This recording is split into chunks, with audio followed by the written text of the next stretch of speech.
മുഖ്യമന്ത്രി C Joseph വിജയും സംഗീത ദമ്പതികളുടെ ബന്ധം ഉപേക്ഷിക്കുന്നതിനെ ബന്ധപ്പെട്ടുകൊണ്ട് നമ്മളൊരു വീഡിയോ ചെയ്ത സമയത്ത് ആ ഒരു വീഡിയോന്റെ താഴെ കമന്റ് ബോക്സിൽ ഒത്തിരിയധികം പേരാണ് കമന്റ്സ് ഇട്ടിരിക്കുന്നത്. ഈ ഒരു കമന്റുകളെല്ലാം സൂചിപ്പിക്കുന്നത് വിജയനെ സ്നേഹിക്കുന്ന എല്ലാ വ്യക്തികൾക്കും ഈ പറയുന്ന വിജയ് സംഗീത ബന്ധം ഉപേക്ഷിക്കുന്നതിനെ ബന്ധപ്പെട്ടുകൊണ്ട് യാതൊരു താല്പര്യവുമില്ല. വിജയ് സംഗീതയും രണ്ട് മക്കളും ഒരുമിച്ച് ജീവിക്കണം എന്ന് തന്നെയാണ് എല്ലാവരും താഴെ കമന്റ് ബോക്സിൽ പറയുന്നത്. എന്തൊക്കെയാണെങ്കിലും ഈ ഒരു ഡിവോഴ്സ് പെറ്റീഷൻ ചെങ്കൽപ്പേട്ട് കുടുംബ കോടതിയിൽ സംഗീത സമർപ്പിച്ച സമയത്ത് ജഡ്ജ് പ്രഖ്യാപിച്ചിരുന്നത് ഇലക്ഷൻ അവസാനിച്ചതിന് ശേഷം വിജയ് നേരിട്ട് ചെങ്കൽപ്പേട്ട് ഫാമിലി കോർട്ടിൽ ഹാജരാകണം എന്നുള്ള രീതിയിലാണ് ജഡ്ജ് പറഞ്ഞിട്ടുണ്ടായിരുന്നത്. 250 കോടി രൂപ ഈ പറയുന്ന ജീവനാംശം കൊടുക്കാനായിട്ട് റെഡിയാണെന്നും വിജയ് ആദ്യം തന്നെ സംഗീതയോട് അറിയിച്ചിട്ടുണ്ടായിരുന്നു.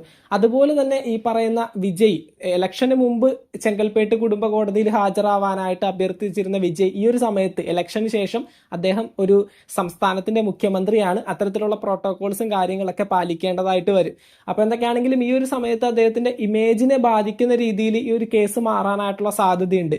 ഈ ഒരു കേസിനെ ബന്ധപ്പെട്ടുകൊണ്ട് ഇലക്ഷന്റെ റിസൾട്ട് പ്രഖ്യാപിക്കുന്നതിന് മുമ്പൊക്കെ വിജയുടെ ഫാമിലിയുടെ ഭാഗത്തു നിന്നും വിജയനെ അറിയുന്നവരുടെ ഭാഗത്തു നിന്നും ഈ പറയുന്ന സംഗീതയോട് ഈ ഒരു കേസ് പിൻവലിക്കണം, അത്തരത്തിൽ കേസ് കൊടുക്കേണ്ട ആവശ്യമൊന്നുമില്ല എന്നുള്ള രീതിയിലൊക്കെ ഒത്തിരി കാര്യങ്ങളൊക്കെ പറഞ്ഞിട്ടുണ്ടായിരുന്നു. പക്ഷേ ഇലക്ഷൻ പ്രഖ്യാപിച്ചതിന് ശേഷം ഈ ഒരു കേസ് പിൻവലിക്കാനായിട്ട് റെഡിയാവാത്ത സാഹചര്യത്തിലാണ് വിജയ് പറഞ്ഞിരുന്നത് 250 കോടി രൂപ ജീവനാംശം കുട്ടികൾക്കും ഭാര്യയ്ക്കും കൊടുക്കാനായിട്ട് താൻ റെഡിയാണെന്നുള്ള കാര്യം.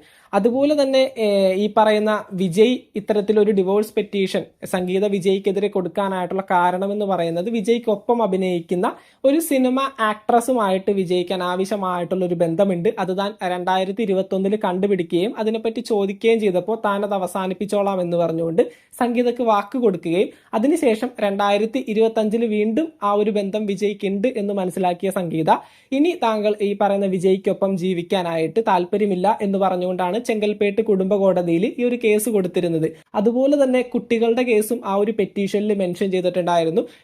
ഈ പറയുന്ന രണ്ട് മക്കൾക്കും ഈ പറയുന്ന വിജയ് എന്ന അച്ഛൻ വളരെ അപമാനമാണ് കൂട്ടുകാർക്കിടയിലും തന്റെ വിദ്യാഭ്യാസ സ്ഥാപനങ്ങൾക്കിടയിലും. വിജയ് എന്ന അച്ഛൻ തന്നെ ഭയങ്കര മോശമായിട്ട് ഇൻഫ്ലുവൻസ് ചെയ്യുന്നു. അച്ഛൻ വല്ലാത്തൊരു ചീത്തപ്പേരാണ്. അതുകൊണ്ട് തന്നെ മക്കൾക്കും ഈ ഒരു വിജയുടെ ഒപ്പം താമസിക്കാനായിട്ട് താല്പര്യമില്ല എന്നുകൂടി ചെങ്കൽപ്പേട്ട് കുടുംബ കോടതിയിൽ ഹാജരാക്കിയിട്ടുണ്ടായിരുന്ന ആ ഒരു പെറ്റീഷന്റെ ഭാഗമായിട്ട് വിജയുടെ ഭാര്യ സംഗീത എഴുതിയിട്ടുണ്ടായിരുന്നു. ഈ ഒരു സമയത്ത് ഈ പറയുന്ന ഇലക്ഷൻ അവസാനിച്ചു. അധികം വൈകാതെ തന്നെ ഈ ഒരു ഡിവോഴ്സിനെ ബന്ധപ്പെട്ടുള്ള വാർത്തകൾ നമുക്ക് കേൾക്കാനായിട്ട് സാധിക്കും. അതായത് ഇലക്ഷൻ അവസാനിച്ചതിന് ശേഷം ചെങ്കൽപ്പേട്ട് ഫാമിലി കോർട്ടിൽ വിജയ് തീർച്ചയായിട്ടും ഇതിന്റെ പേരിൽ ഹാജരാവേണ്ടി വരും. അപ്പൊ തീർച്ചയായിട്ടും ഈ ഒരു ഡിവോഴ്സ് പെറ്റീഷൻ അവർ ക്യാൻസൽ ചെയ്തിട്ട് ഒരുമിച്ച് ജീവിക്കണം എന്ന് തന്നെയാണ് എല്ലാവിധ വിജയ് ആരാധകരും അല്ലെങ്കിൽ വിജയനെ സ്നേഹിക്കുന്ന ഓരോ വ്യക്തികളും പറയുന്ന ഒരേ ഒരു കാര്യം. രണ്ടുപേരും ഒരുമിച്ച് ജീവിച്ചാൽ മതി. അതായത് രണ്ട് മക്കളുണ്ട്. അത്തരത്തിൽ ഒരിക്കലും ഡിവോഴ്സ് വാങ്ങി ബന്ധം പിരിയേണ്ട സാഹചര്യത്തിലേക്കൊന്നും എത്തിയിട്ടില്ല. രണ്ടുപേരും പരസ്പരം മനസ്സിലാക്കിക്കൊണ്ട് ഒന്നിച്ച് ജീവിക്കും എന്ന് തന്നെയാണ് ഈ ഒരു സമയത്ത് പ്രതീക്ഷിക്കുന്നത്. ഈ പറയുന്നത് പോലെ ഇലക്ഷൻ അവസാനിച്ചതിന് ശേഷം തൊട്ടടുത്ത് തന്നെ ഹാജരാവണം എന്നാണ് അഭ്യർത്ഥിച്ചിരുന്നത് വിജയുടെ അടുത്ത്. പക്ഷേ ഈ ഒരു സമയം വരെ ഈ ഒരു കേസിനെ ബന്ധപ്പെട്ടുകൊണ്ട് ഒഫീഷ്യലായിട്ട് കോടതിയിൽ നിന്ന് നീക്കങ്ങളൊന്നും ഉണ്ടായിട്ടില്ല. അതുകൊണ്ട് തന്നെ അവർ തമ്മിൽ സംസാരിച്ച് ഈ ഒരു പ്രശ്നം അവസാനിച്ചോ എന്നുള്ള രീതിയിൽ നമുക്ക് ഈ ഒരു കേസിന്റെ ഭാഗമായിട്ട് സംശയിക്കാം. അപ്പൊ എന്തൊക്കെയാണെങ്കിലും എല്ലാവരുടെയും ആഗ്രഹം പോലെ ഇരുവരും ഒരുമിച്ച് ജീവിക്കട്ടെ. മറ്റൊരു വ്യക്തി ഇതിന്റെ ഇടയിൽ കയറുന്നത് അത്ര ശരിയായിട്ടുള്ള കാര്യമൊന്നുമല്ല.